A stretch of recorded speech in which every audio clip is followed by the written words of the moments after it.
This is the BBC.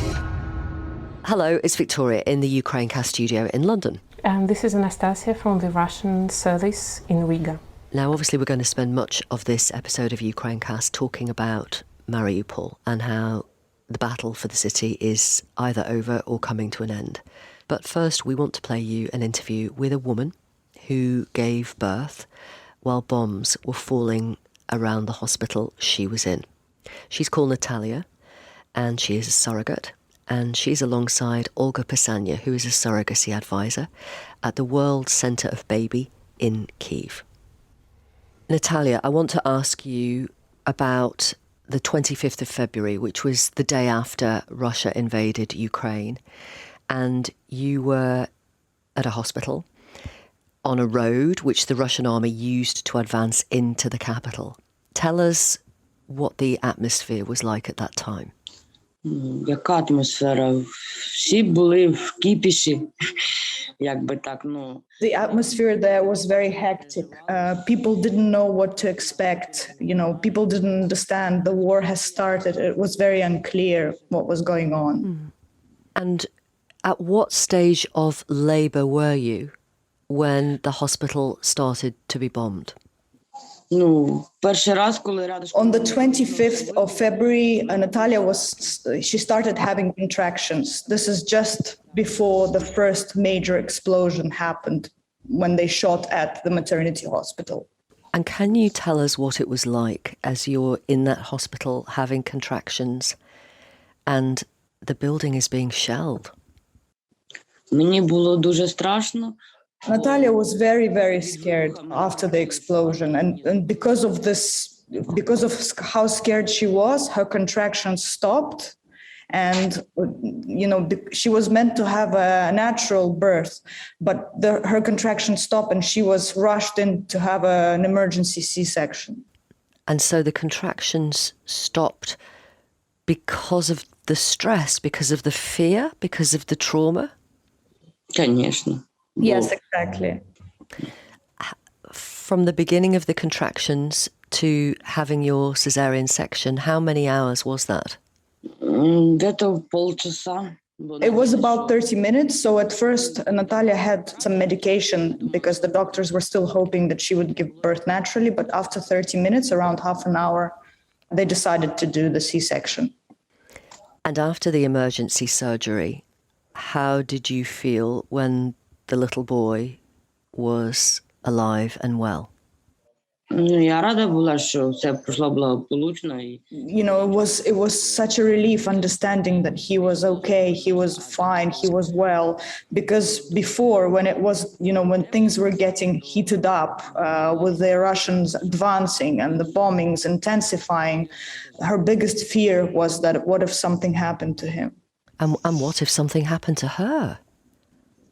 Понятне діло, кожен переживає теж за себе. Yes, of course, Natalia was worried for herself, especially because, after the C-section, every time she had to get up and they were told they have to go down on the floor every time the explosion took place.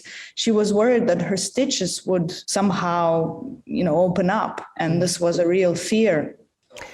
I understand that in peacetime, surrogates would, after giving birth, would hand over the baby to the surrogate parents. I'm guessing that wasn't possible, though, because of what was going on around the hospital. Да. В принципі, Yes, in a normal scenario, once in Ukraine, once the surrogate has given birth, she will not look after the baby or will not have access to the baby. It would be either the intended parents or the hospital staff, a nurse, a nanny, someone to assist there. And at first, when Victoria gave birth, there was a nanny there, but the last few days, there was no nanny. So Natalia had to look after the baby herself. And how many days was it before you were able to hand the baby over, either to the parents or to a nanny? So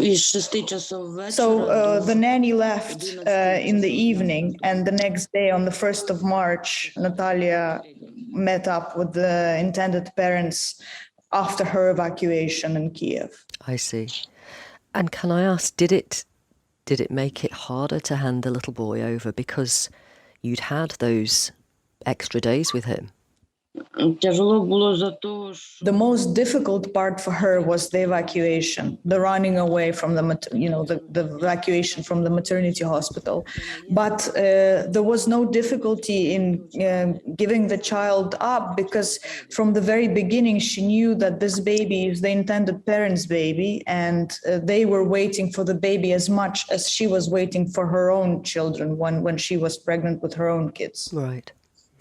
What changed that meant the hospital had to be evacuated, that Natalia had to get out? як би сказати, точної інформації ми не знаємо. The maternity hospital is located in Buzova village. At first, maybe the fighting wasn't as close. So when the Ukrainian soldiers came in and said that they should move into the basement, the director of the maternity hospital said that they will still stay there. Maybe because there are babies in an ICU, so many other processes, maybe surgeries happening. So only after, when sometime after, when the Ukrainian soldiers came in the second time and really kind of said, you have to evacuate now, he then agreed, and they started to prepare everyone for evacuation. Бузова. Can I ask the nationality of the surrogate parents?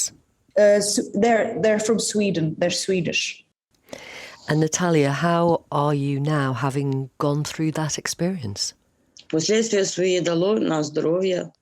This terrible experience, of course, had its toll on the health, on the mental health, but Natalia is trying to keep strong. Well, thank you very much for talking to us, Natalia. We really appreciate it. Будь ласка. You're welcome.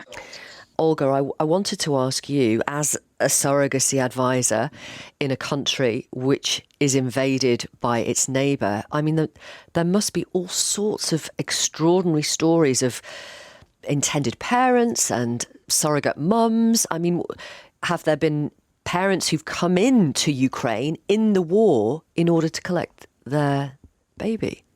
Absolutely. We've had some extraordinary stories on both ends. We had a couple who had to come into Ukraine after the war has broken out. They crossed the border in Lviv. Then they had to travel through the country while, there were constant bombings and shellings to get to Dnieper, where two of their baby girls were born at a maternity hospital, and they're still, they're currently in Dnieper, while the fighting in the east intensifies as we speak. So absolutely, there's been some stories we never thought we would hear or experience ourselves. Olga, thank you very much for talking to us. We really appreciate it, and do take care. Thank you. Thank you. Olga Pysana, who is a surrogacy advisor at the World Centre of Baby in Kyiv.